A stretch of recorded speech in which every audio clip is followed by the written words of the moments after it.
Hi guys, hope everyone's well. It's Mike at Links Fence in the Garden, as you can well aware of.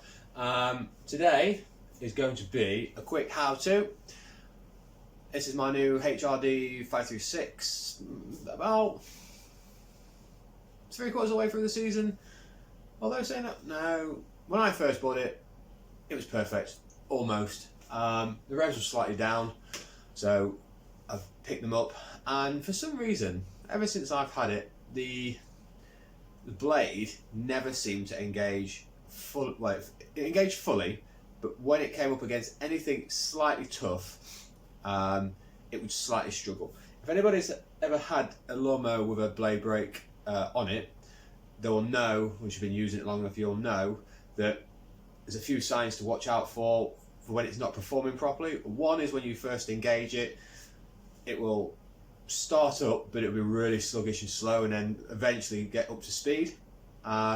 Or when you're cutting longish, toughish grass, it bogs down, like the blade slows down. So you can hear it for a start, and two, if you do a lawn, I may stick a video in this, little clip in this, or up here somewhere if I can find it, of me cutting a lawn and it having little quiffs. I'll put quiffs, I don't know the technical term, but basically what happens is when the blade doesn't spin round quick enough, it doesn't quite catch the edge, and it leaves like a little tidbit at the end that you have to go over again, because otherwise it looks a mess. But that's being said, the mower itself in general, absolutely love it. I will do a full review. I've done a couple of them, but I wasn't quite happy with them again, so I will do a full review. This is literally just showing you how to change the clutch plate. I have actually had it out once because I watched another YouTube channel because I wasn't having the fact that I haven't had this long enough for the clutch plate to go. I'll show you what I'm talking about. This is a new one. This is the clutch plate itself. I wasn't happy that this was wearing down, not even through first season. I have, before anybody mentions it, adjusted the cable, because obviously cables stretch, and obviously there's not enough pressure on it to pull it up, it's not holding it there. Did all that, didn't work. Still did the same thing. I sharpened the blade more frequently, so obviously if it's a blunt blade, it's got to drag itself through the grass and stuff like that. I made sure it's always up to being really sharp, or as sharp as humanly possible, obviously, because you know, you go cut one lawn and it starts blunting straight away. One thing I will say about this, I think Kev, he has bought the new Hater, and he has made a comment of saying that the blades seem to be quite soft. This is horrific. I have sharpened this, God, more times than any of the mowers that I've ever bought previously. So it's ridiculous. I mean, I'll show you the blade in a minute, so I'm going to have to take it off. There's 3 bolts, 2 for the blade and 1 for the actual holder. I will say one thing, I have done this loads of times before. There is a bottom plate, your clutch plate, and then there's a spring behind that. So when it pops off, don't be too scared if it just jumps a little bit. Just watch out for it so you will lose a spring if you're not careful, but the spring is quite a big meaty thing, so it can be, it's not something that's going to be lost quite easily. One thing I will say to you, if you are doing this, it is very easy to do, and it's even easier if you have an impact gun like this. No, I don't. Luckily I've got next door but one. He's a mechanic, so if I need anything, it's a bonus living next to a mechanic. You can do it with a normal ratchet, or socket set ratchet, but what you will need to do is put something in here and hold the flywheel, or the fan stroke flywheel at the top. Well, the blade is really the flywheel, but you need to hold in there because it's just, you need the power and the torque from that impact drill to turn it quick enough and to spin it off. But you can do it other ways. But I don't like doing that because you end up hurting these little fins here, and then you're going to damage something in there. So easier with an impact gun. So what I'm going to do is I'm going to pause it. I'll bring you back in a sec when I've got it on its side. If you're ever working on a lawnmower, especially this type of engine, if it's straight up and down, it doesn't matter too much. Well, you still need to move when you put it on its side. You need to make sure that the air filter is up. So on this one, the air filter is here, so it needs to be on its left hand side. Or if you're just doing general work on it, you want to work on it, lift it up. Whoops. lift it at the front like that, so you can get to underneath. But never do it that way, because you'll find the oil will go back into the carburetor and stuff like that and start making a mess. So always on the left hand side, make sure the oil filter's up, and when you're working on machinery like this, undo the spark plug. So I'll pause you and bring you back. Okay guys, so I've got it upside down, on its side should I say, air filter at the top, spark plugs out. So what we're looking at is these two here.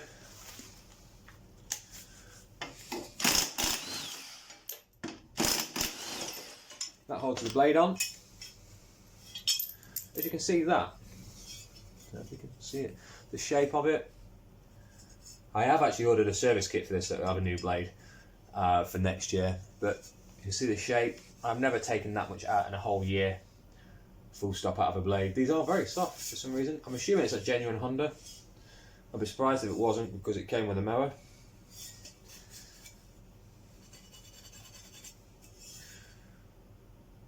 Yep, it's a genuine Honda. So whatever's happening with them blades, they've gone soft. I don't know. So there's your two bolts that you hold the blade on with. I don't know the technical term for that. A spacer, I'm going to call that. And here is the bottom plate that holds everything in. Now this is a common fault on these as well, this bushing bearing here. You can buy them separately, you just have to press them out. I will say one thing, this part here, I asked at the shop where I bought the mower from, they wanted 80 something pound for that, and I was not willing to buy it from them. I got this off eBay, meant to be non-genuine, but when we get it out we'll notice it's virtually the same thing. And it was 20 quid. So if it only lasts me half a season, I can change this 4 times for the price of one, which I don't really want to do, but if I have to, there we go. So there you go. If you did that with a normal socket, you'd have to hold everything. So this is where it's going to pop off. There you go. There was the spring. See what I mean by you could lose it, but it's a fairly hefty spring. These can actually wear down as well. It's a part of a moving part. So if this still doesn't work properly, then I will be changing that as well. Because obviously the thickness of that, you know, if that's meant to be like there and it's all the way down there, it's not going to engage properly. I should have really ordered a spring at the same time, but you know, hindsight and all that lot. So there's the old one. What I did, I think I started to tell you, but I didn't actually quite spit it out enough. I looked on YouTube for a guy swapping one of these over and diagnosing things, and he basically says, or he had said that he'd looked online, looked at the specifications and seen how thick this should be, and the one that he had was still within the thickness that it should be. So all he did was slightly scuff it up with a bit of emery paper or sandpaper, whatever he had, I can't remember now, and it worked. And that's how I've kept this going for so long, is I actually scrubbed this with a bit of sandpaper, rough this up again, because if you look at that, it's really rough. It's a clutch plate basically, and that's really smooth, sharp and smooth. See how shiny it is as well. So for a non-genuine part, pretty damn close. I mean, there's no difference really, so I'm assuming whoever supplies Honda with these, supply them with these. So just looking at that, I was wondering if there's massive difference between them. Not a great deal.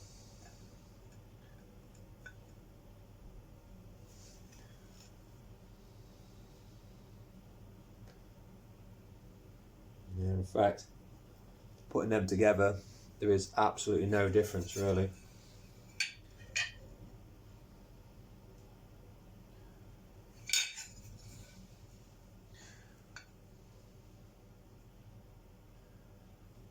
Yeah, so maybe then the cable is stretched. What I'll do is I'll clean this up, get a bit of emery paper on this, I'll keep this as a spare, and I'm going to swap it over because, you know, start the season afresh. These little lugs sometimes go as well, like that. I think you can get these separately, but I'm not quite sure, or I can't remember, should I say. So I'm going to pause you, I'm going to give us a quick clean up, put everything back together. Okay, so I have just gone over that with some wire wool, just to take all the rubbish off it that could be on there. It shouldn't be. Okay, so what we're doing is in reverse. That needs to go on there. There's two lug nuts, so see that one and that one. They go in there. No, they don't. Spring goes on first, mate. Get it right. The spring goes on. This is the awkward bit, because what you have to do is, I've not actually done this on camera, so if I can't do it because it's cock-handed, then you'll be coming back when I've done it. So you line it all up. Yeah, am I going to be in your way? Let me just move you a second so I can get a good angle on this. So you, can you still see? There you go. Slightly awkward. You need to make sure it's all centered like that, because if not, it will. So make sure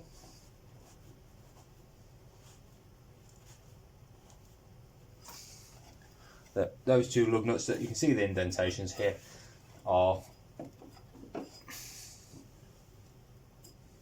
going in. It's just a matter of tying them up.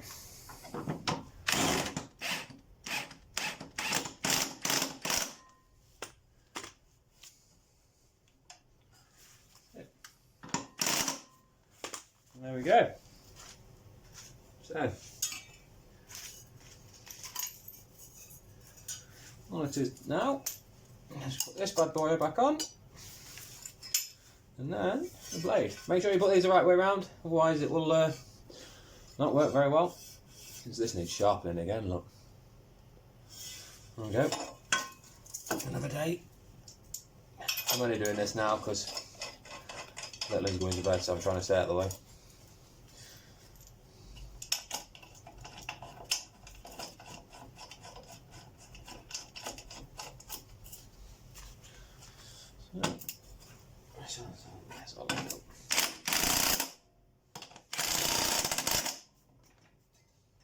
Look at that. Now I was saying earlier that bearing there goes, that's on its way out, look. Oh well, that's another thing to change. So what I'll do is I'll order that bearing. I'll see in a minute when we start this up whether we need to change the spring or not, but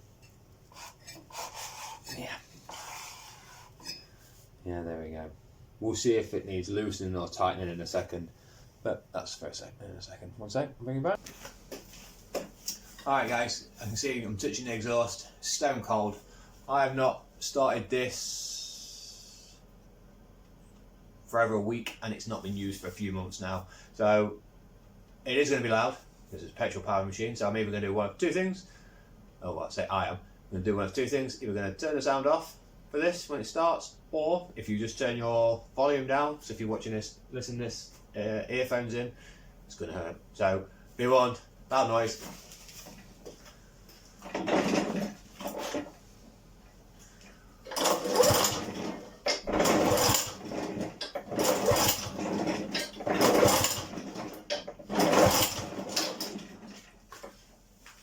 Do you know what really helps when you try and start a petrol engine? You put the spark plug back on. And now it will work.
So there we go. One thing I have noticed, let me just flick it back up. There's one thing I have noticed, and that is every time I've actually turned like one of those clutch plates, it tends to try and stall it. I don't know if it just needs to adjust or anything, self-adjustment or anything like that. But as you can see, once it got going after the first initial time, it'll just keep going. It's fine. One thing I've noticed against this machine is switching it off. For some reason, the cable doesn't feed through properly. So yeah, again, one more thing to look at before the season starts. Like I said, we've got, what we're in now, we're still only in January, so we are a few months away. I've got plenty of time to tinker around with it, but it's just one of the things that I've noticed is happening this time and the last time I used it. It's just the fact that when I'm trying to shut it off, the cable kinks in rather than pushing it down. So just a little thing, whatever things. What can I say? It's a machine that's used pretty much every day, and it's not really abused, but it gets a lot of use. So that's it. Hope you find this helpful. I'll try and edit it the best I can if it needs it, but if not, that's it. That's how you change a clutch plate. I'm not sure how I'm going to label this, but you'll soon see it. So thanks for joining me, and I'll see you next time. Cheers guys.